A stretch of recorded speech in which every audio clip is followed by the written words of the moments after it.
L'écriture, c'est comme les palpitations du cœur. Cela se produit. Elsa Triolet.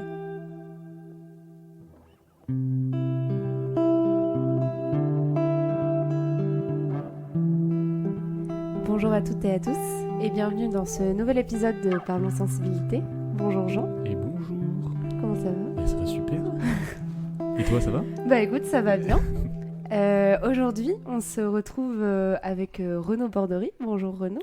Bonjour à tous les deux. Bonjour à tous. Et merci d'être venu ici aujourd'hui pour discuter avec nous de sensibilité. Mais c'est moi qui vous remercie de votre invitation. J'espère Ça me être fait plaisir de te recevoir, écoute. Mais écoutez, moi je suis très heureux d'être là aussi. Que de compliments déjà, ça va très vite. Ça commence très bien. Renaud, du coup, je vais te laisser te présenter, mais tu es auteur, metteur en scène. Et donc aujourd'hui, on va discuter un peu de sensibilité liée à l'écriture, liée à toi aussi, et liée à tout ce que tu fais à côté. Donc est-ce que tu veux bien te présenter ? Auteur, metteur en scène, je dirige à Lormont le collectif, je co-dirige le collectif Je suis Noir de Monde qui est installé à Lormont. Et je suis également, depuis maintenant une quinzaine d'années, expert en prise de parole en public. J'accompagne des personnalités politiques, des dirigeants d'entreprises, des universitaires, des doctorants. Comme moi. Voilà, comme toi, Jean. Et d'ailleurs, c'est là où nous nous sommes rencontrés pour faire en sorte que leur message puisse parvenir à leurs interlocuteurs. Et du coup, je me suis beaucoup intéressé à l'intelligence émotionnelle. Et je suis également maintenant, depuis quelques années, formateur en intelligence émotionnelle. Beaucoup de cordes pour un seul et même arc. T'allais dire un petit arc. Un tout petit arc, et peut-être quelquefois trop de cordes. Mais finalement, non, ça va. C'est la même corde. C'est la même corde.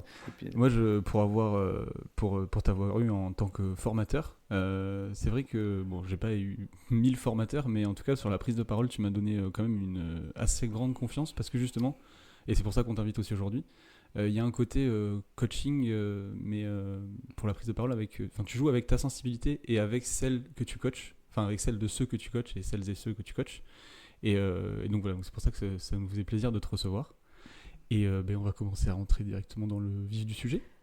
Totalement. Déjà, est-ce que tu pourrais te définir un petit peu sur une échelle de sensibilité ? Alors à chaque fois, ce qu'on dit dans chaque épisode, c'est que tu peux nous prendre, nous, en tant que gens très sensibles. Donc comment est-ce que tu te définis, toi, par rapport à ça ? Est-ce que tu es à l'aise avec ta sensibilité ? Est-ce que... Eh bien, disons que je pense que je suis à l'aise depuis, pas depuis très très longtemps. Parce qu'il y a souvent, on dit, mais vous êtes hypersensible.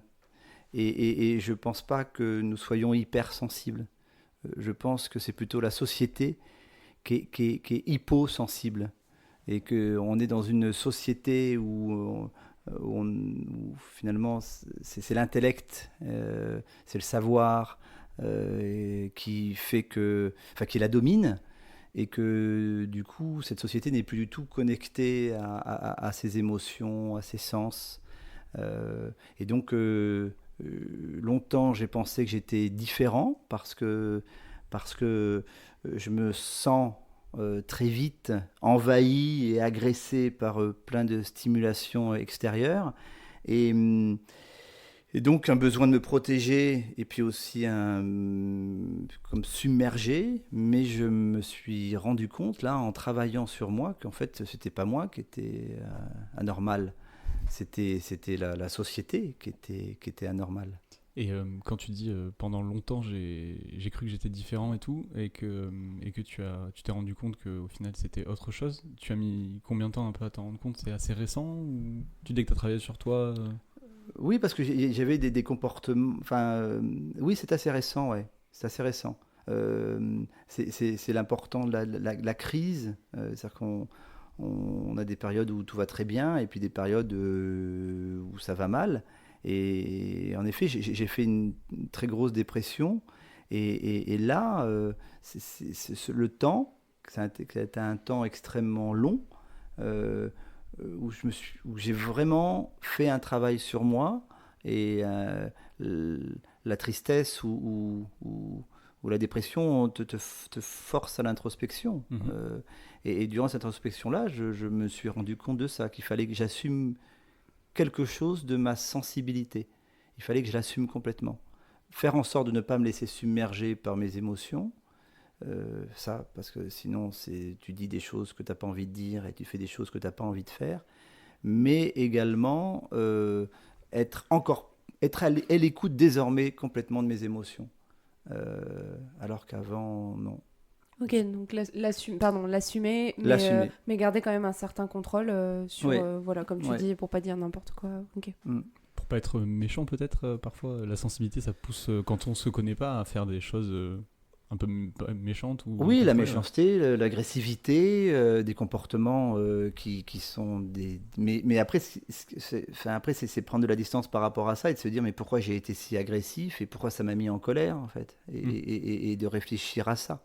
Chaque émotion, il y a un besoin. Et qu'est-ce que cette émotion voulait dire? Il n'y a pas d'émotion négative et positive. Toutes nos émotions sont nécessaires. Enfin, oui, elles sont nécessaires parce qu'on ne peut pas s'empêcher. Mais il y a tellement de gens qui cadenassent tout ça. Parce que notre société nous pousse à trop réfléchir. Beaucoup trop réfléchir. Une société du savoir, de l'intellect. Ben merde quoi. D'un moment. Donc tu as dit que tu étais auteur.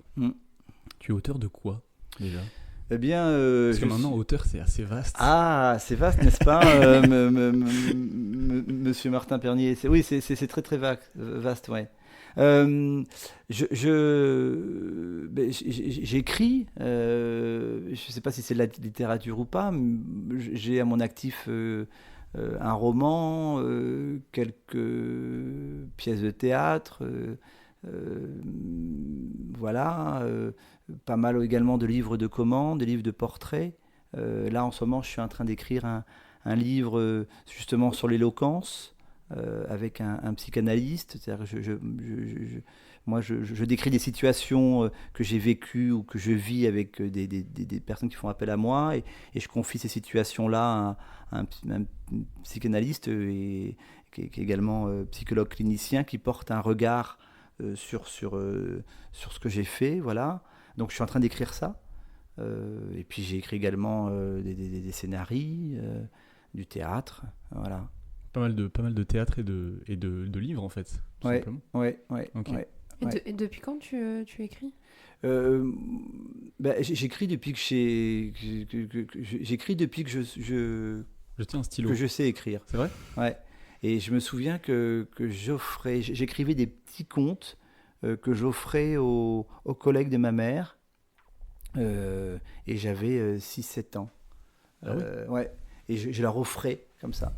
Et je me suis rendu compte longtemps que j'écrivais pour être aimé. Oh. Et ouais. Oh. Un grand sensible en fait. Oh là là. Si tu savais. On va y aller petit à petit. Ouais, on va y aller petit à petit. Ouais. Voilà. Et finalement, oui, voilà, j'écris comme ça. Et puis il y a eu un très long moment où je n'ai plus du tout écrit. Justement, le moment où j'étais plus du tout à l'écoute de moi-même et plus du tout où j'étais, connecté avec mes émotions. Et justement, comme ça, quand on va prendre les exemples, quand tu écris des choses, comme tu dis, avec une certaine introspection, des choses pour toi, comment ça se passe, ton processus d'écriture? Par rapport à ta sensibilité, hein, toujours. Oui, par rapport à ma sensibilité, comment ça se passe? C'est très très dur d'écrire sur soi. Mais ça permet de prendre de la distance par rapport avec soi, justement. Et les émotions nous empêchent quelquefois de prendre de la distance quand on est complètement submergé par elles. L'écriture, moi, ça me permet de me poser. Et comme je suis extrêmement lent, et que chaque mot compte, et chaque point compte, chaque virgule compte, tu peux imaginer le temps que je peux mettre à écrire. Donc c'est un temps de maturation, un temps lent. Alors que moi, quand je vais pas bien, je suis suractif. Je fais un tas de choses tout le temps, je cours partout. Voilà. Pour justement pas avoir ce moment où tu te poses et tu réfléchis. À réfléchir sur moi-même, parce que c'est très douloureux de réfléchir sur soi-même, parce qu'on est confronté à sa solitude, au fait qu'on soit notre côté glauque, sordide, côté sombre, côté... Voilà, et ça c'est pas très agréable. Voilà. Et on entend beaucoup de gens qui disent moi je fais tel. Enfin, bon, on va prendre l'exemple de l'écriture, mais ça peut être des musiciens qui jouent pour extérioriser des choses comme ça. Est-ce que toi tu ressens ce truc de là je me sens pas bien ou j'écris pour que ça sorte ou des trucs comme ça ou c'est complètement Moi, pas du tout. Moi, j'écris pour que ça rentre en fait. Ouais, voilà, c'est ça. Ouais, j'écris vraiment pour que ça rentre. Et d'ailleurs, j'ai mis beaucoup de temps à écrire un roman qui était pour moi un roman, mon roman, enfin le roman qui allait me permettre je sais pas, de m'en sortir. C'est curieux, c'est le mot qui me vient, de m'en sortir. Et je l'ai fait lire à personne. Ah. J'ai même pas. C'est pour toi. Ouais, c'est pour moi. Et j'ai des éditeurs qui me suivent. Je leur ai même pas envoyé. Ok. Je le garde pour moi. J'ai pas envie. Ben. Mais c'était pour quelque chose d'intérioriser. Ok, donc un aspect un peu thérapeutique en fait pour toi. Ouais. Mais, la littérature thérapeutique, je sais pas parce que oui, peut-être, oui, puisque c'est pour moi et ça m'a fait du bien, donc c'est thérapeutique. Tu as raison. Oui, bien sûr. De ce point de vue-là. Oui, bien sûr. Dans ta réflexion et dans ton écriture, du coup, tu utilises à 100% du coup ta propre sensibilité pour. Ah oui.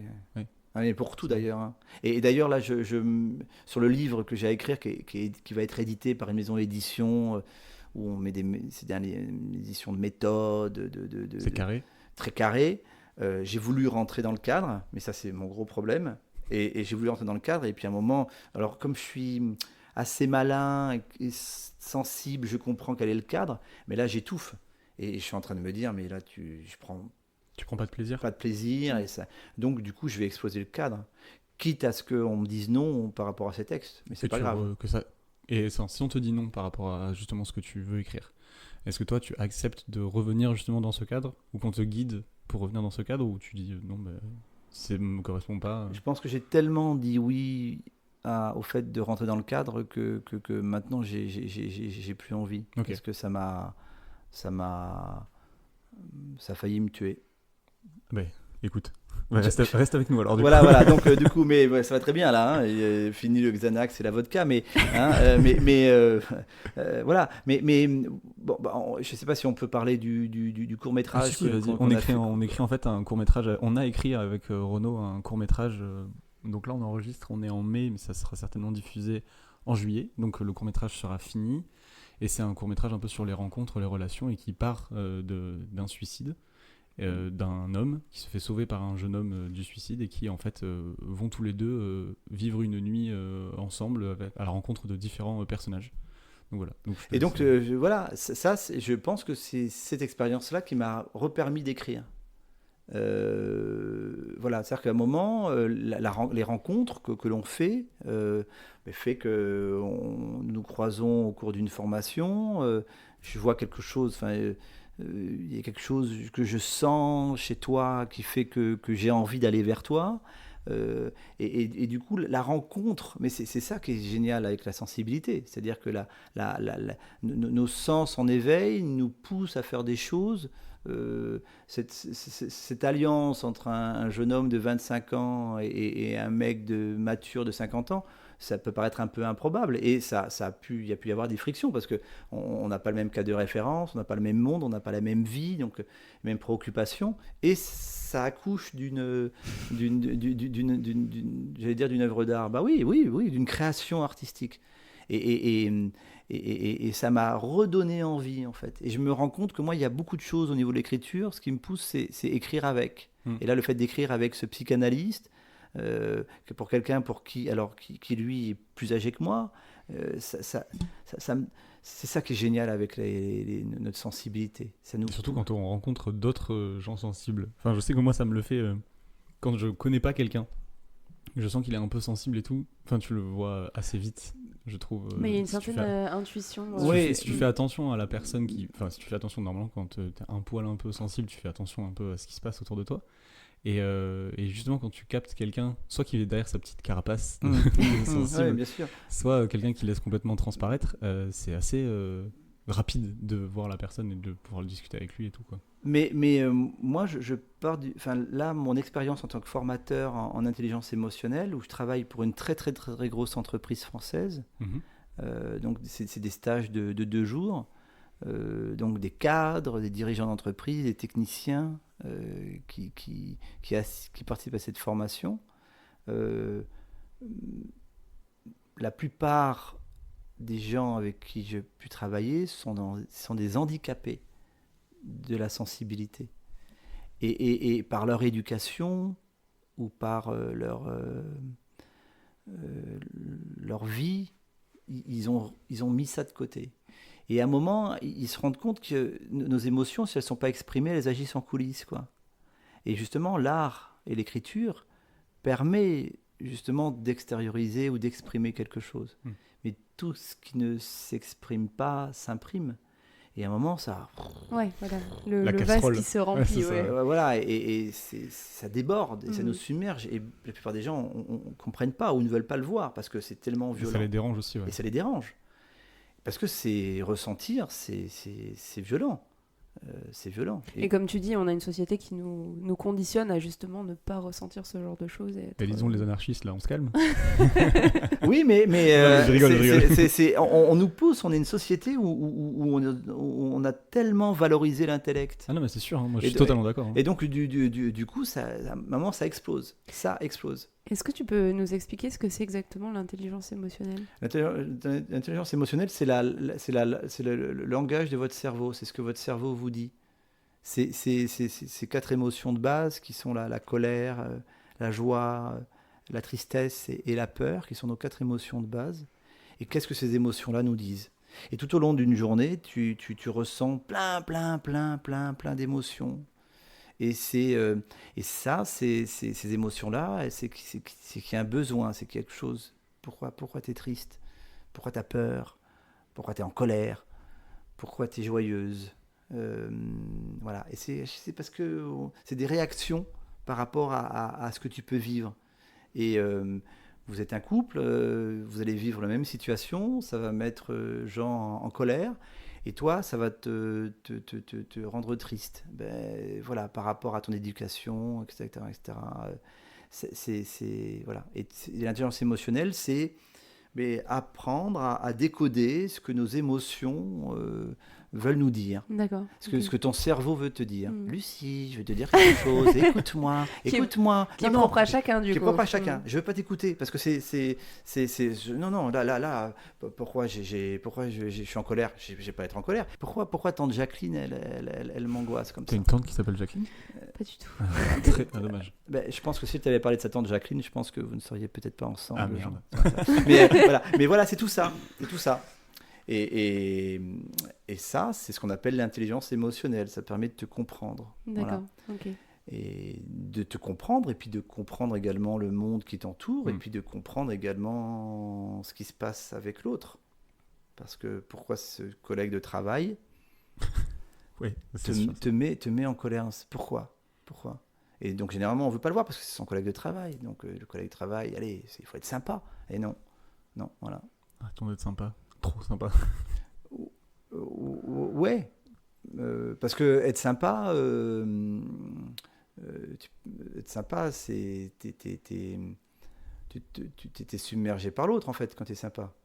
Oui, ça dépend. Après, c'est le truc de la sympathie et de l'empathie. De l'empathie, voilà. Enfin, c'est toujours du mal à séparer les deux. Alors là, on est complètement encore dans les émotions. L'empathie, c'est... Mais par exemple, là, je pars d'ici, je longe la Garonne et je vois que tu es en train de te noyer. Si je suis sympathique, qu'est-ce que je vais faire ?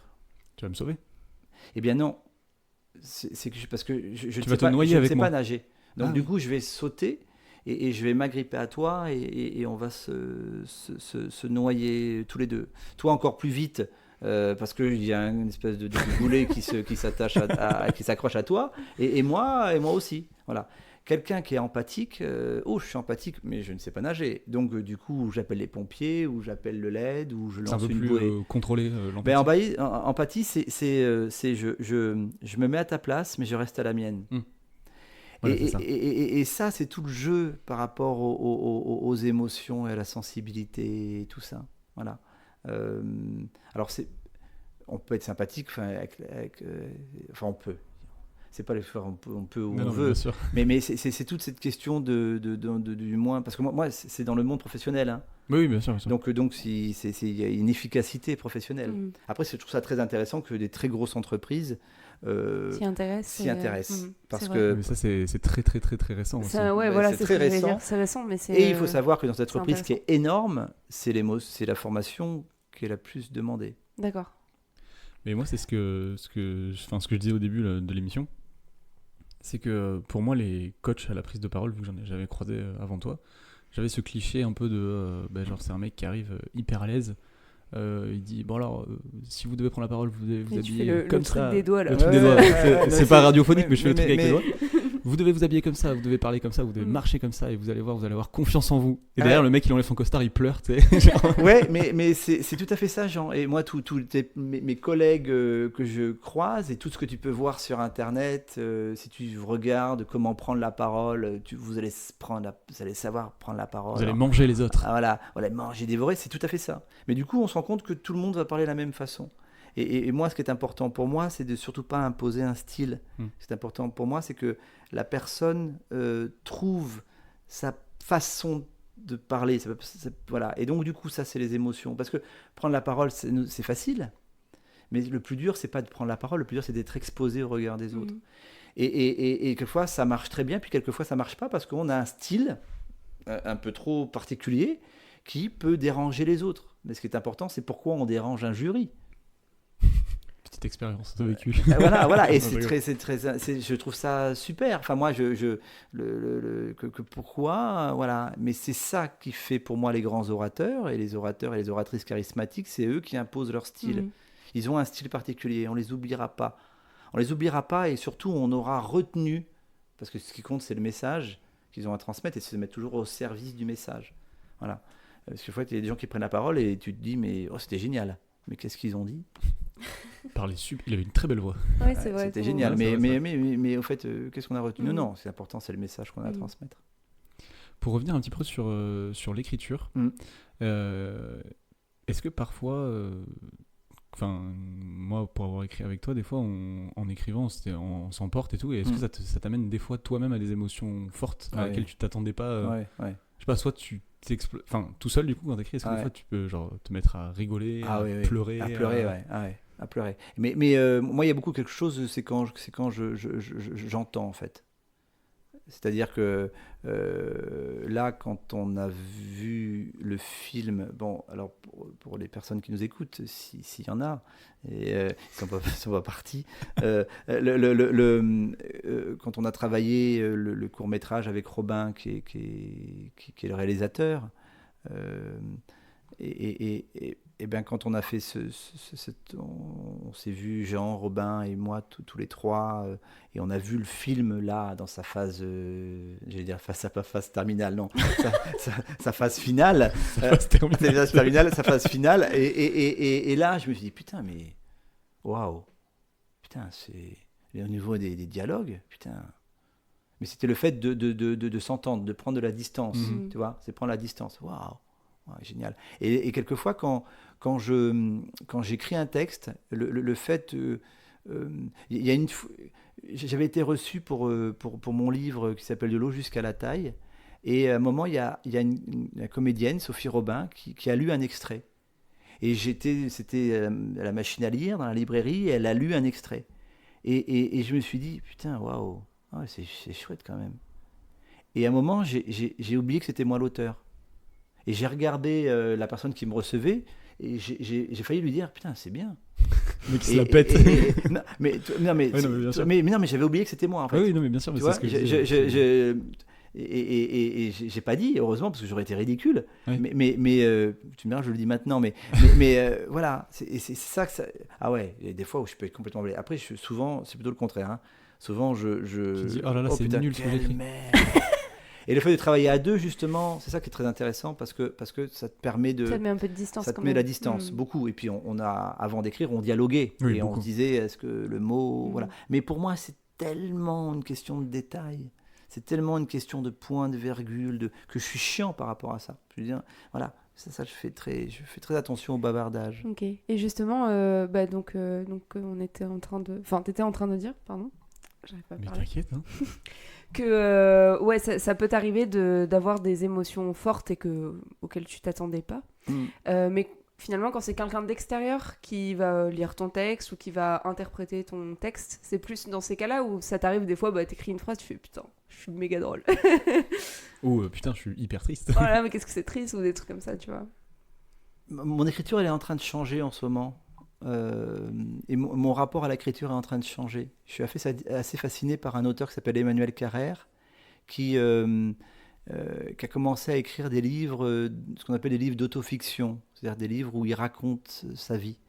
Et là, il a écrit un livre qui s'appelle, un livre qui est sorti il y a quelques mois, qui s'appelle Yoga, où il raconte sa rupture amoureuse et sa dépression et la découverte de sa bipolarité. Donc bipolarité, ces émotions, alors c'est pas hypersensible, hein, c'est une maladie mentale, mais c'est puissance 100, quoi. Et il dit des choses sur lui qui sont tellement intimes et tellement fortes, et il les fait lire, et ça peut manquer complètement d'impudeur.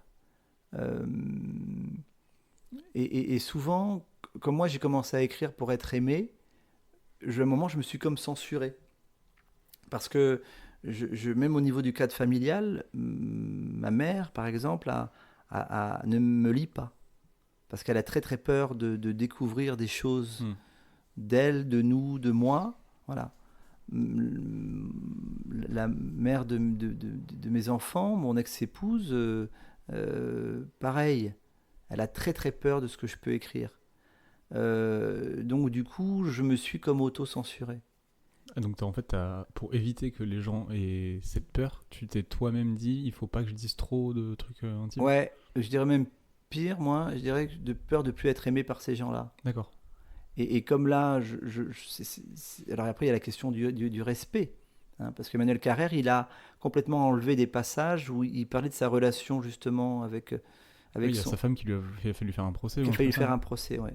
Et là, quand vous lisez un auteur qui travaille énormément la méditation, qui réfléchit beaucoup à ce que c'est que les émotions, la sensibilité, qui est en train de vivre la même chose que vous êtes en train de vivre et que lui a réussi à écrire là-dessus et que vous êtes encore dans vous manquez encore un peu de distance par rapport à ça, c'est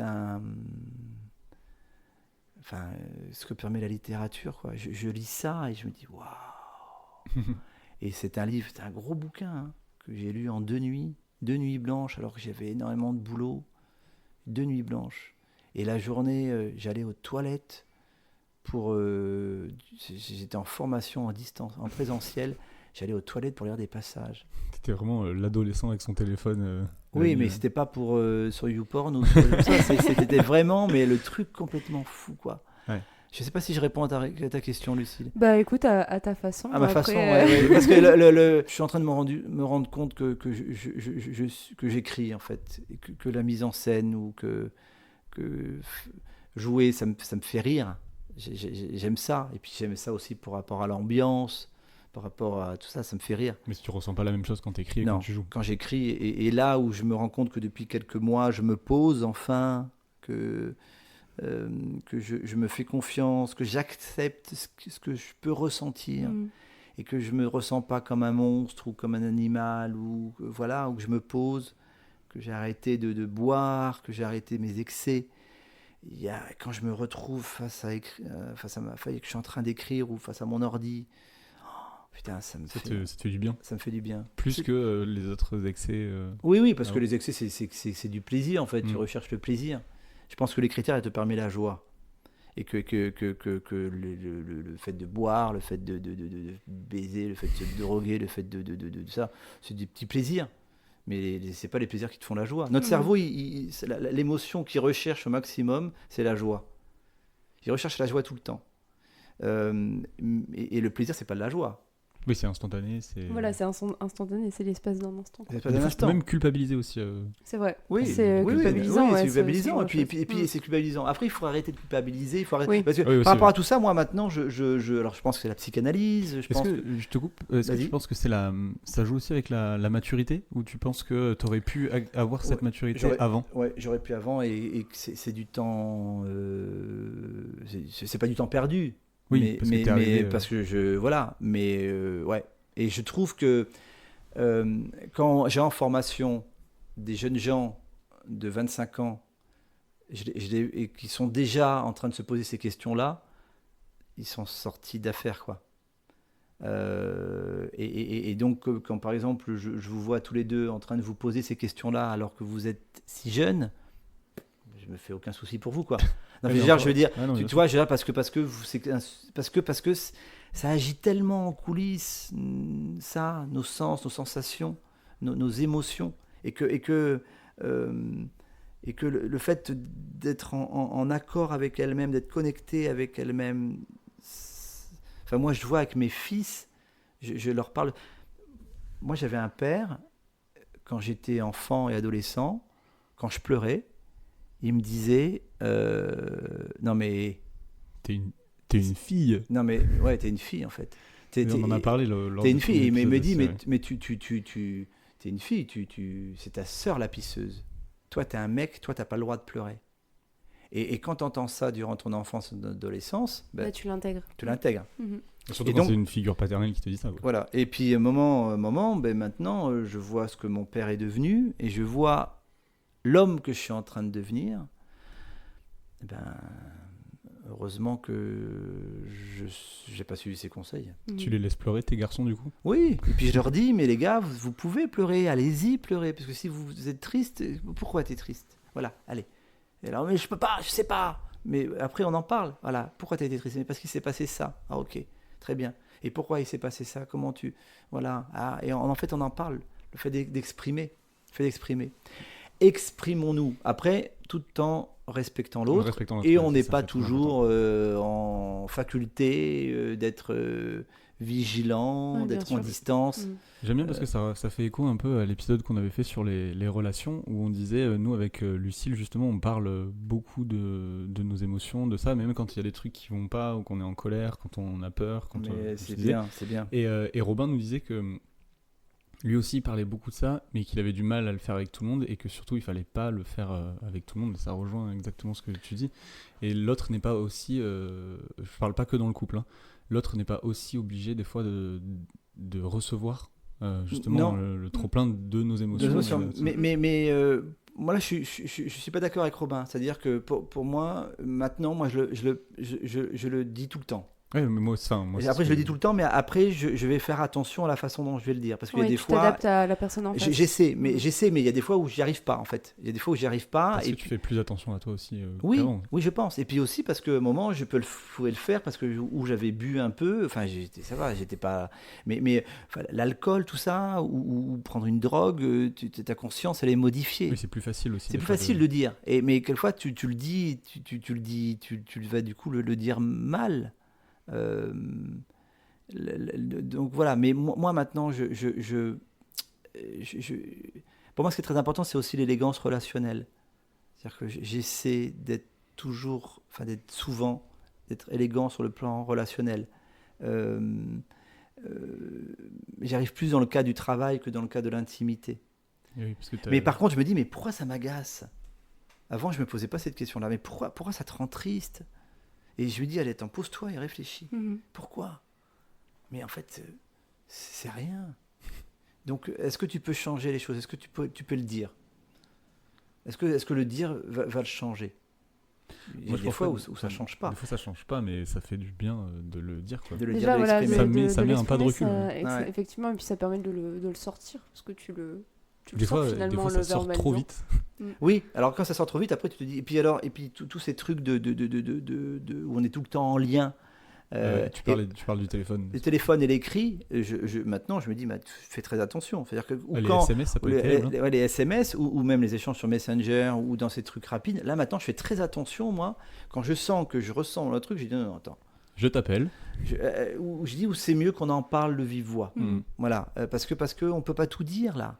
Ce qui compte, c'est là, quand on est en lien, je vois comme vos réactions, je peux vous toucher, je peux vous sentir. En fait, je peux faire un peu le mec savant. Mais fais. Ah, vas-y, on t'en prie. Voilà, je me suis intéressé en fait au mot sensible, à l'étymologie. Et en fait, ça vient du latin sensibilis, qui vient du latin sentio, du verbe sentio, et c'est percevoir par les sens au départ. C'est percevoir par les sens. Et les sens, c'est quoi? C'est les 5 sens. Le goût, l'odorat, l'ouïe, le toucher et la vue. Donc cette sensibilité-là, c'est-à-dire que quand on est en état de sensibilité, où on peut être sensible, c'est les 5 sens. Les 5 sens sont importants. C'est pour ça qu'on dit souvent les sensibilités plutôt que la sensibilité. Et oui, c'est pour ça, exactement ça. Et du coup, donc c'était, en latin, c'était donc quelqu'un de sensible serait celui dont les sens sont en éveil, percevoir par les sens. Et ça qui est très intéressant quand on revient à l'étymologie, en fait, à partir du moment où le mot arrive, c'était également, mais ça, quand j'ai découvert ça hier, grâce à vous, j'ai eu une émotion de joie. C'était également percevoir par l'intelligence. C'est-à-dire qu'au départ, sentio, sentir, ressentir, c'était pas, on différenciait pas percevoir par les sens et percevoir par l'intelligence. C'est après où on a séparé. D'un côté, non, il y a ceux qui sont sensibles, et il y a ceux qui réfléchissent. Ben non. Et là, c'est se dire, en fait, il faut revenir à cet état d'origine, originel. Hein, voilà. Et enfin, moi, ça m'a réconforté, en fait. Ça t'a réconforté avec la c'est société. pas moi qui suis anormal. C'est la société qui est anormale. Les amis. Ça me fait un peu penser, ma mère nous a dit, à Quentin et moi, alors après, voilà, c'est à prendre, c'est relatif tout ça, mais elle nous a dit que comme on était des gens qui avaient beaucoup d'introspection, qui avaient des gens avec justement une forte intelligence émotionnelle et qui réfléchissaient et se tournaient les choses 1000 fois dans leur tête, que c'était ce type de personnes, des gens peut-être trop intelligents, je fais les guillemets avec les doigts. Mais trop intelligents sur le plan émotionnel. Voilà, qui sont les moins heureux dans la vie et qui ont le plus de mal à ressentir des émotions simples. Mais c'est vrai qu'on entend souvent les gens se dire tu te prends trop la tête ou tu réfléchis trop ou tu rumines trop et tout. Ouais, mais je peux pas faire autrement aussi. Oui, mais je ne connais pas ta maman, mais il y a quelque chose qui est de l'ordre du déni. C'est pas qu'on se prend trop la tête. Justement, là, c'est pas la tête qui fonctionne, là. C'est le cœur qui fonctionne. Et le cœur, tu peux pas l'empêcher de fonctionner. Et puis après, je vais dire, mais quelle est sa part de responsabilité aussi si toi, tu es... oui, si ça, après, c'est une autre question mais qu'on abordera dans un prochain épisode. Voilà, mais c'est en fait, on ne peut pas bien penser si on est...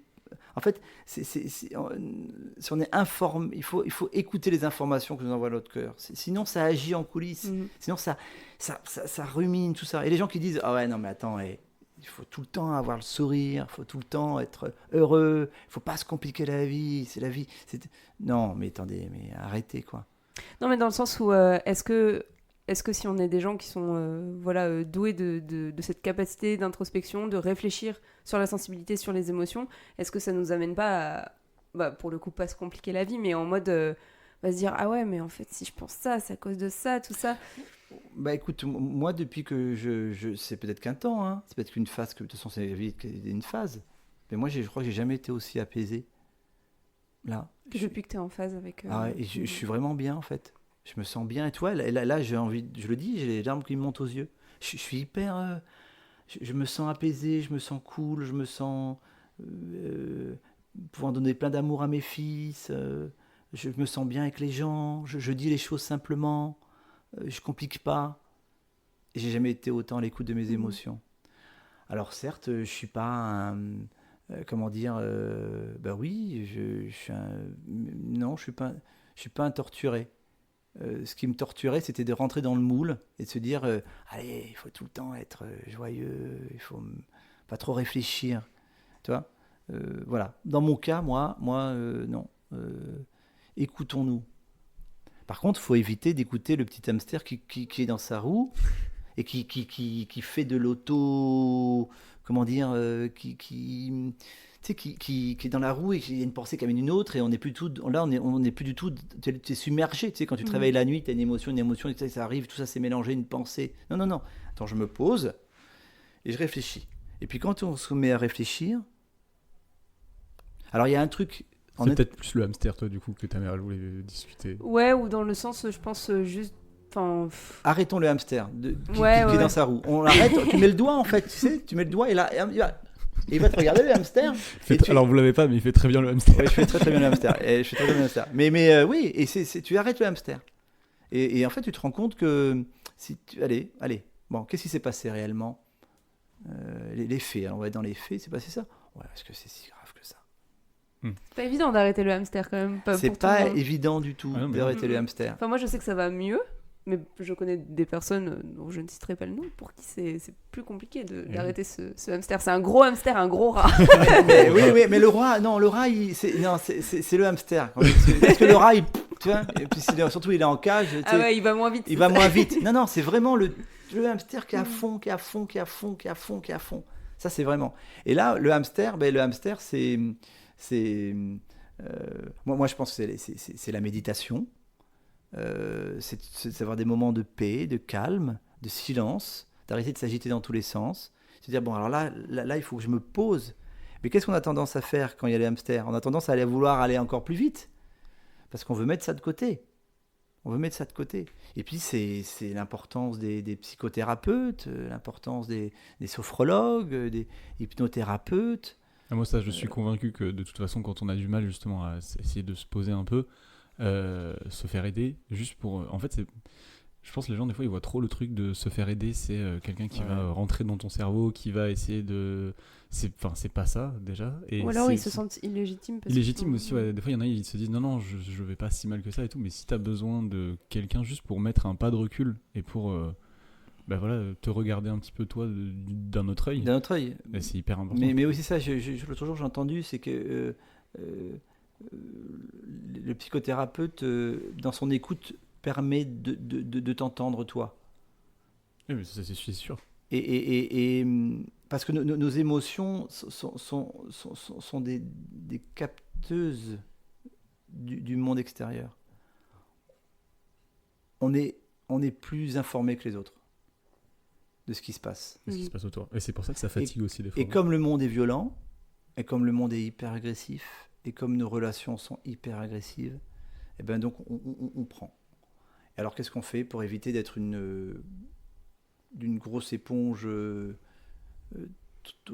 trop remplie très imagé ce podcast. Oui, c'est qu'à un moment il faut prendre l'éponge et il faut la... Voilà. Et comment on peut le faire? On pleure.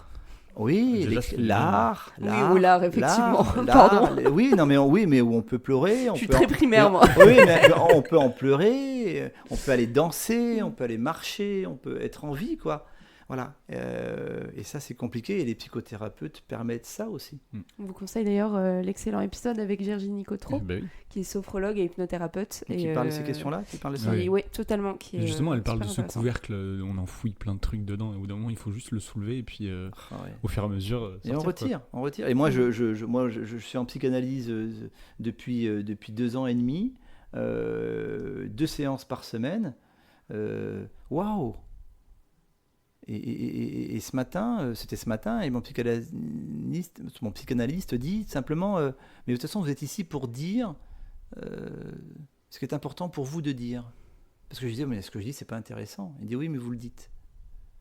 Donc c'est important pour vous. Et pourquoi c'est si important? Ouais. Est-ce que ça fatigue un peu ou pas? Justement, oui, c'est fatigant, ouais. Donc c'est pour ça qu'il faut se poser et dormir. Pas facile pour tout le monde. Mais... non, mais simplement se poser. Ouais. Moi j'ai 4 fils, je fais un boulot qui me passionne, je suis très sollicité. Et quand tu es sollicité, c'est qu'il y a des gens qui te montrent que ça en vaut la peine. Non, moi c'était par rapport à mon petit ego qui a besoin d'être aimé, qui a besoin d'être reconnu. Et donc ton ego te fait faire des choses, et en fait c'est pour être aimé, tu es sollicité. et t'es aimé, on a besoin de toi et on a envie de toi. Putain, quand tu penses que t'es de la merde et qu'on te renvoie l'image que t'es, ben t'y vas. Et puis à un moment, tu te rends compte que, mais pourquoi t'y vas? T'y vas pour les bonnes raisons. En fait, t'y vas pour être aimé par les autres. Mais ces moments, les autres, ils t'aiment plus. Comment tu réagis? Ouais.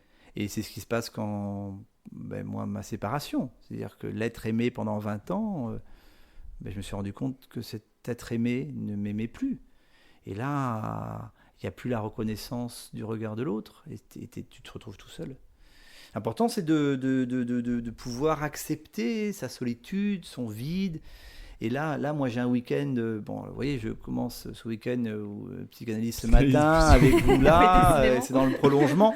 Mais voilà, une amie me prête son appartement à Bordeaux. Je n'ai rien prévu.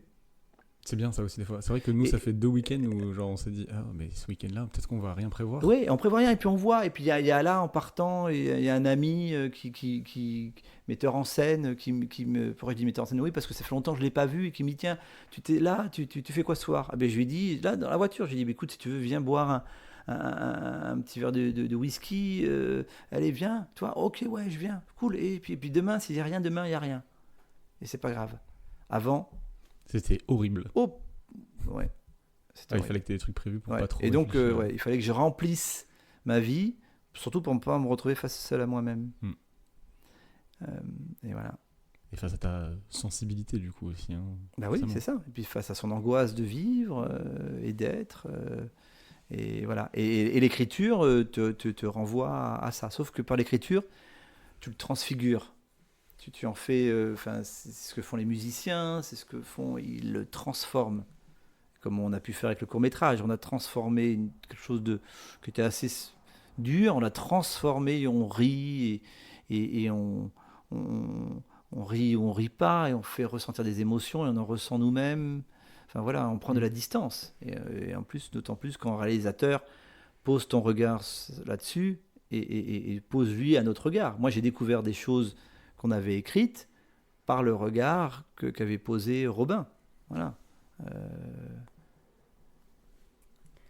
Écoute, merci beaucoup d'avoir parlé avec nous de tout ça. Et je voulais juste revenir pour une petite ouverture sur les prochains épisodes, sur le fait que tu es papa de 4 garçons. Ouais. Et on voulait savoir si ils avaient hérité de ta sensibilité. Et si oui, comment est-ce que tu penses l'avoir transmise? Toi, là, je suis à l'écoute des mots émotions et j'ai encore les larmes qui me viennent. C'est dès qu'on me parle de mes fils, en fait. Oui, je crois, ouais. Mais je crois qu'il y a quelque chose qui t'échappe, là, dans l'amour que tu peux porter à tes enfants. Moi, je suis très, très heureux d'être un vieux jeune papa, parce que Zadig a 4 ans et demi. Et il y a quelque chose de l'ordre de la... Oui, je sens leur sensibilité. Je le sens à fond. Et comment j'ai transmis, je sais pas. Et ils en ont pas peur de cette sensibilité, justement? Non, parce que enfin, ils ont pas peur, je sais pas. L'aîné ils sont encore jeunes. Ouais. Oui, l'aîné a 16 ans et demi, et je vois l'aîné, il est... il est dans le don aux autres, et il fait son expérience aussi. Être parent, on parlait de l'arc au début, et c'est la flèche, tu donnes une direction, et puis à un moment tu lâches la flèche, et puis il y a quelque chose qui t'échappe complètement, mais dès le plus jeune âge. Après, moi, j'essaie vraiment quand ils sont tristes, quand ils sont en colère, de les ramener à ça. Je ne suis pas formateur d'intelligence émotionnelle avec eux, hein, mais de les ramener à leurs émotions. C'est important pour eux, leurs émotions. Parce que je pense qu'il y a eu toute une génération d'éducation où c'était pas du tout, l'éducation que j'ai reçue moi. Donc j'ai l'âge de vos parents. Donc là, il y avait un blocage par rapport à la génération d'avant. Il fallait pas s'écouter. Alors est-ce qu'il faut trop s'écouter? Mais je pense qu'il faut mieux trop s'écouter que pas s'écouter du tout. Et que donc là, il y a un équilibre à avoir. L'équilibre à avoir, et après, c'est de ne pas se laisser submerger. Hein, voilà. Et puis, il y a des choses qu'on transmet malgré nous. Mais je les ramène à ça. Et puis, c'est important, c'est qu'on écoute de la musique, que la lecture, l'importance de l'art, Là, par exemple, l'autre jour, je suis allé acheter des tableaux pas loin, là, à Bègle, un super peintre, mais j'ai voulu qu'il vienne avec moi.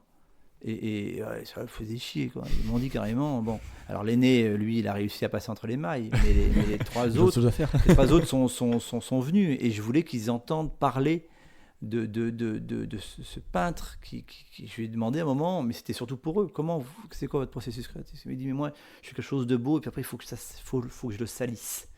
Et pourquoi? Voilà, et tout ça, voilà. Et j'ai trouvé ça intéressant que mes fils écoutent. Et la récompense, c'est quand l'un vient avec un dessin et me dit, regarde, j'ai essayé de salir mon dessin. Et c'était magnifique. Alors, c'est ça parce que c'est mon fils, mais voilà. Tu montreras le dessin. Mais voilà, le dessin, ouais, non, je ne le montrerai pas, non. C'est ce que je garde pour moi. Mais voilà. Et voilà, il y a ça. Il y a ça. Et moi, mes parents n'étaient pas en capacité de pouvoir le faire. Mon père, ses émotions, le fait de ne pas les écouter, ça l'a tué à petit feu. Oui, parce que tu disais que du coup, tu posais ce genre de questions parce que les prochains épisodes, on essaiera de recevoir nos mères et nos pères. Oula. Pas en même temps. On clive encore garçon-fille, hein, on est désolé, pour justement parler un petit peu de toutes ces questions. C'est super. Et du coup, je pense que ça va être assez intéressant. Ah oui, ouais, bravo. Donc on attend ça avec impatience. Bravo. C'est pour ça aussi on est content que tu sois là parce que les autres invités qu'on a reçus n'étaient pas parents. Enfin, Virginie ici, mais oui, on ne mais parlait c'était pas de plus ça. délicat. Nos amis en tout cas qu'on a reçus pour le moment, ils sont pas du tout parents. Ouais. Mais bon, sauf que vous, oui, c'est-à-dire que moi j'ai des enfants, j'ai été un papa tardif en fait. J'avais Samuel a 16 ans, va avoir 17 ans. J'étais un papa tardif. Eux, ils ont été des parents. Jeunes. Oui, plus jeunes. Ils ont eu plus entre jeunes. 24 et 30 ans, je crois. Ouais, c'est ça. Donc, c'était assez jeune. Donc mais ça serait intéressant. J'écouterai avec beaucoup d'attention. Est-ce que tu veux rajouter quelque chose avant qu'on passe aux petites recommandations? Vu que tu avais fait plein de notes et tout. Oui, non, mais j'avais quelque chose que je trouvais aussi intéressant par rapport. Mais je voudrais pas faire embêter, pardon. En fait, non, mais c'est par rapport à sensible. Oui. Moi, je trouvais ça génial, mais vous allez me dire si après vous couperez. On s'en fiche. dis-le. Les gens ils écouteront, tant pis pour eux. Non, mais c'est vraiment sensible. C'est le truc quand on regarde le dictionnaire, c'est capable de sensations et de perceptions. C'est capable de sentiments. Capable, en capacité. Et je suis capable. Je peux.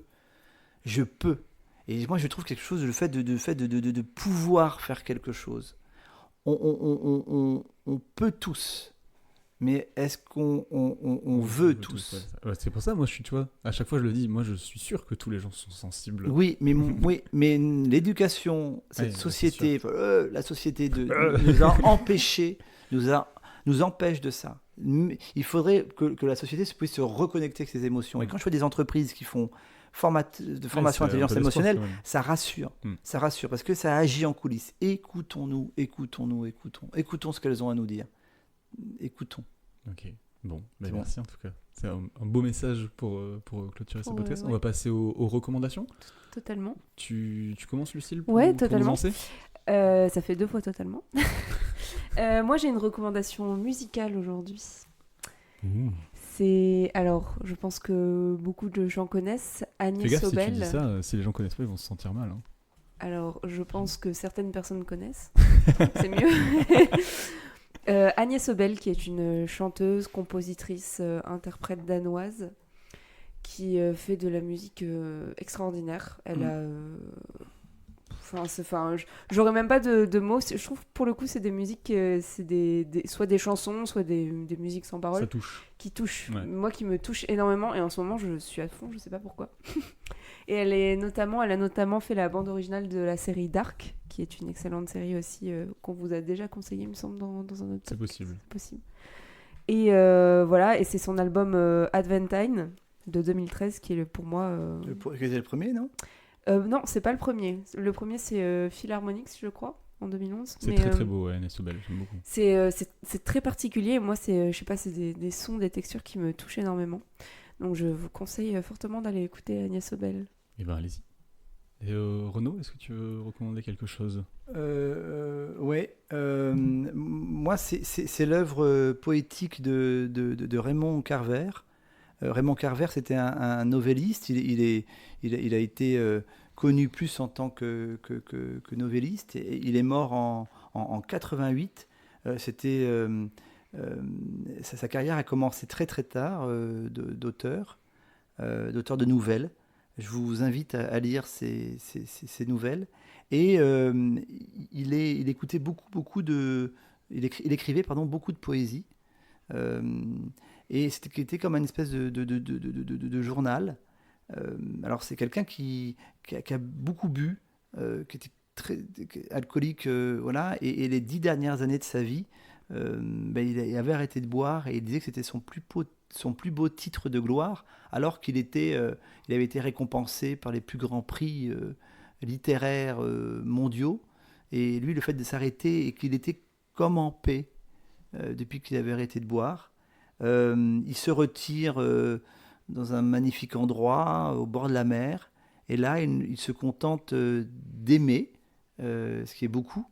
Il rencontre le dernier amour à la fin il fallait lui rester 10 ans à vivre. Il est mort en 88, donc 11 ans, et il écrivait de la poésie. Et je peux vous lire juste un poème très court. Avec plaisir. Ça s'appelle Dimanche soir. Attends, prends une gorgée d'eau et puis tu nous lis ça avec ta jolie voix. D'accord, très bien. Alors. Il a la pression. Ah bah oui, du coup je t'ai mis la pression d'un coup. Non, donc c'est dimanche soir. Serre-toi des choses qui t'entourent. Cette petite pluie de l'autre côté du carreau et d'une. Cette cigarette entre mes doigts. Ses pieds sur le divan. Ce faible écho de rock'n'roll, la Ferrari rouge dans ma tête, la femme saoule qui titube et se cogne ça et là dans la cuisine. Mais y tout ça, serre-t'en. Merci. L'importance des détails, l'importance de ces petites choses du quotidien qui font ce que nous sommes et qui font ce que nous ressentons et qui peut nous émouvoir. Toutes ces petites choses-là qu'on ne perçoit pas suffisamment, je pense. Donc, voilà, dimanche soir. Merci. En plus d'être une recommandation culturelle, c'est aussi une recommandation un petit peu pour vous. Écoutez-vous, comme tu disais au tout début aussi. Et moi, je vais recommander du coup, un peu plate cette recommandation. Mais non. Mais si, mais c'est le film, vu que tu parlais des émotions et que tu les as cités les 4, c'est le film Vice Versa, si vous l'avez pas vu, de Pixar. Très très bon film, et puis ils en ont fait un autre aussi après avec, c'est pas avec des émotions ou avec... Ça je l'ai pas vu. Ah si, non mais c'est Saul aussi de... Ah oui, Saul. Vice Versa et Saul. C'est deux... ça parle d'art, ça parle d'émotion, ça parle de ressenti, c'est super, voilà. Donc je vous recommande vivement d'aller le voir. T'as pas vu Vice Versa toi ? Non. C'est vrai ? Non. Écoute, on va regarder cet après-midi. Non, c'est vachement bien. Écoutez, merci beaucoup Renaud. Merci Renaud. Merci de votre invitation. C'était super sympa. Et beau projet. Mais merci, c'est gentil.